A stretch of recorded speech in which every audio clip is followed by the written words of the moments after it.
നമ്മുടെ നാട്ടിൽ എന്തൊക്കെയാണ് നടക്കുന്നത്? കറുത്ത കലാകാരന്മാർക്ക് ജീവിക്കാൻ പറ്റാത്ത അവസ്ഥയെ. ഇവിടെ RLV രാമകൃഷ്ണനെ മോഹിനിയാട്ടം അവതരിപ്പിക്കാൻ പോലും പറ്റില്ലെന്ന് പറഞ്ഞാൽ എന്താ നമ്മുടെ ഒരു അവസ്ഥ?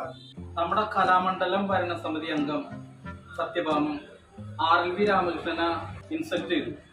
ഇതിക്ക് മുന്നും കലാമണ്ഡലത്തിൽ നിന്ന് അദ്ദേഹത്തിന് അവാർഡ് ഉണ്ടായിട്ടുണ്ട്. KPSC ലളിതയുടെ കലാഭവൻ മണിക്ക് ഇതുപോലത്തെ അവസ്ഥ ഉണ്ടായിട്ടുണ്ട്. കലാഭവൻ മണി കറുത്തതായതുകൊണ്ട് ചില നടിമാര് അദ്ദേഹത്തിന്റെ കൂടെ അഭിനയിക്കാൻ സമ്മതിക്കാതിരുന്നിട്ടുണ്ട്.